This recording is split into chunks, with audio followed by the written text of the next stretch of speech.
Culture and creative industries हैं वो industries हैं जो किसी ना किसी तरीके से अपनी सकाफ़त के साथ उनका ताल्लुक है, who are very indigenous to that particular place. अब नाउ सकाफ़त को उनको उसका लिंक उनके जो बिल्ट हेरिटेज है उसके साथ क्या ताल्लुक है, क्या कुछ उसकी कोई हिस्ट्री रही है पीछे, और जो कि रही होती है। 3 बड़ी साइट्स को आइडेंटिफाई किया इस प्रोजेक्ट के थ्रू, जिसमें कटासराज टेम्पल्स हैं, जिसमें मनक्याला स्तूपा है, और जिसमें टेक्सला म्यूज़ियम और उसके अराउंड धर्मराजिका और भीरमुंडी साइट्स हैं।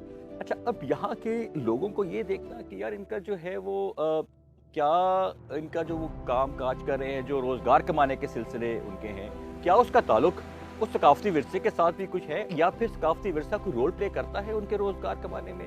सो ये फाइंड आउट करना was the very key element, and to first to analyze it, first to know about it, and then to see कि क्या क्या किया जा सकता है इसको बेहतर बनाने के लिए। तो उसके लिए हमने सबसे पहले जो है वो एरिया मैपिंग की, जिसमें हमने कुछ एरियाज आइडेंटिफाई किए जहाँ पे डिफरेंट टाइप्स की स्किल्स थी, वहाँ पे लोग काम कर रहे थे। फिर हमने वो आर्टिज़न आइडेंटिफाई किए। आर्टिज़न आइडेंटिफाई करने के बाद हमने फिर वहाँ मोबिलाइजेशन की।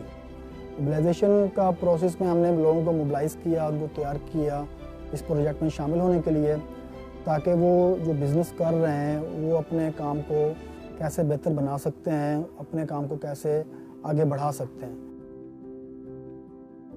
और मैं गंधारा आर्ट में स्टोन कार्विंग का काम करता हूँ, और मेरा जो काम है वो हिस्टोरिकली और हिस्ट्री से रिलेटेड काम होता है। और गंधारा आर्ट जो 2,500 से 3,000 साल पुराना काम है, उसमें जो बर्तन और जो स्टैचूज़ और जो गंधारा के जितने भी तामारात में काम होता है वो मैं करता हूँ।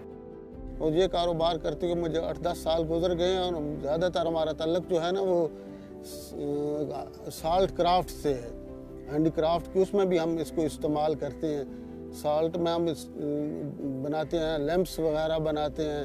बहुत ज़्यादा पुराना ये कारोबार है, कई सदियों से चला आ रहा है। खेवड़ा माइन से ये सारा सिस्टम जो है ये मुंसलिक है। कारोबार है क्या और ये लोग क्या कर रहे हैं। जब उन आर्टिजन्स की आइडेंटिफिकेशन हो गई, उसके बाद हमने उनकी रजिस्ट्रेशंस की। रजिस्ट्रेशंस के साथ साथ हमने आर्टिजन्स के साथ जो काम किया, और उसके बाद उनका बेस लाइन सर्वे जो है वो स्टार्ट किया। बेसिक जो था उनके बिजनेस की नीड को आइडेंटिफाई किया गया, और उस आइडेंटिफिकेशन के बाद हमने उनकी वर्कशॉप्स का इनेकाद किया कि जिसमें मुख्तलिफ ट्रेनिंग्स जो थी उनकी की गई, स्किल एनहांसमेंट में थी, कलर कॉम्बिनेशंस की थी। इसमें मोबिलाइजेशन के बाद जब इनको ट्रेनिंग्स में बुलाया गया, it was a very difficult task. They were thinking कि पता नहीं क्या होगा, इन लोगों ने हमारा टाइम वेस्ट करना है। कुछ लोगों ने काफ़ी टाइम के ऊपर छोड़ डाला कि टाइम नहीं है, हम नहीं आ सकते, हमें कोई बेनिफिट नहीं नज़र आ रहा, हम कोई फोर्स ही नहीं कर रहे कोई ऐसा बड़ा बेनिफिट। लेकिन इनको काफ़ी अच्छे तरीके से ज़मीर भाई ने किया, फिर मिस फौजिया ने किया, इनको मोबिलाइज़ किया बड़े अच्छे तरीके से। तभी ये उनके कॉन्फिडेंट में वो इधर आए हमारे पास, और इनको हमने ट्रेनिंग दी, और उनको बताया गया हमारा मिशन क्या है, और हम आपकी खातर आए हैं, आपको प्रमोट, आपके प्रोडक्ट्स को प्रमोट करना है। लिहाजा आपका जो आर्ट है उसको प्रमोट किया जा रहा है, to preserve the culture, to promote the culture, and to promote their organic products. और उसमें टेंजिबल और इनटेंजिबल भी आइडेंटिफाई हुए। जो टेंजिबल है उसमें प्रोडक्ट्स आते हैं, इनटेंजिबल जो है उसमें म्यूज़िक आता है, उसमें फ्लूट वाला बंदा आता है, उसमें स्टोरी टेलर आता है, उसमें राइटर आता है, उसमें टूरिस्ट गाइड आते हैं। क्योंकि हमारा पर्सपेक्टिव ही ये है कि जो भी हम काम करें वो डिमांड ड्रिवन हो। डिमांड ड्रिवन होने का मतलब ये होता है कि वो जब तक कोई चीज़ जो ये बेशक क्राफ्ट बेस्ड है, बेशक टेंजिबल है या इनटेंजिबल हेरिटेज में एंगेज हैं जो प्रैक्टिशनर्स, जब तक उनकी एक रोज़गार कमाने का ज़रिया नहीं बनेगा कोई चीज़, उस वक्त तक वो सर्वाइव नहीं कर पाएगा। सो हर चीज़ की लिए ज़रूरी है कि वो उसके लिए एक उसका इकोनॉमिक मीन्स बन सके।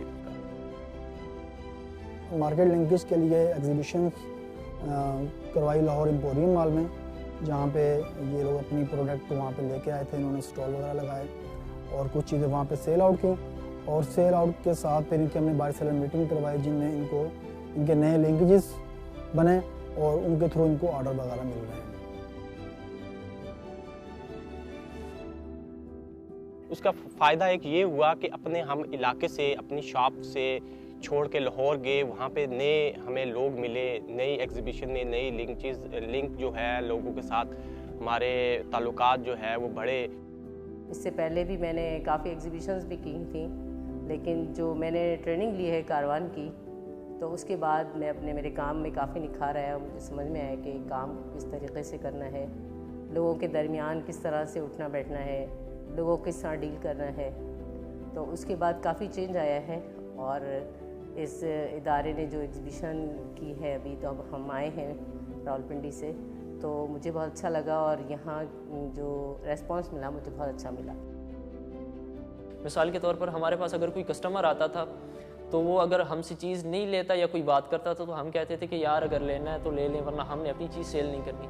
लेकिन इस ट्रेनिंग के बाद हमें ये फ़ायदा हुआ है, हमें ये पता चला कि हमने अपना अंदाज़, अपना लहजा कस्टमर के साथ किस तरह रखना है।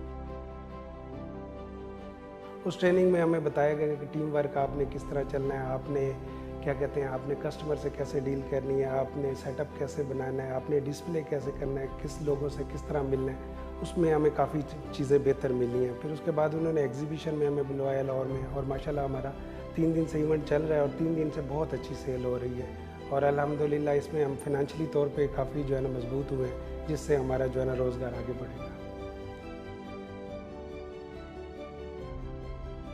से और रास्ते बनाए जा सकते हैं कि ये इनका मार्केट के साथ एक्सपोजर बढ़े। तो ये और कैसे जो है वो अपनी सकाफ़त को अपने लिए एक ज़रिया मुआश के तौर पे भी देख सकें। ये चीज़ होती है कि जब आपके सकाफ़त की ओनरशिप कम्युनिटी अपने ज़िम्मे लेती है। मेरा नाम शकील मलिक है, मैं बेसिकली यहाँ का टूर गाइड हूँ कटास राज का। मुझे अपना ज़ाती तौर पर अरफाना कलाम पढ़ने का और लोकगीत गाने का शौक़ है।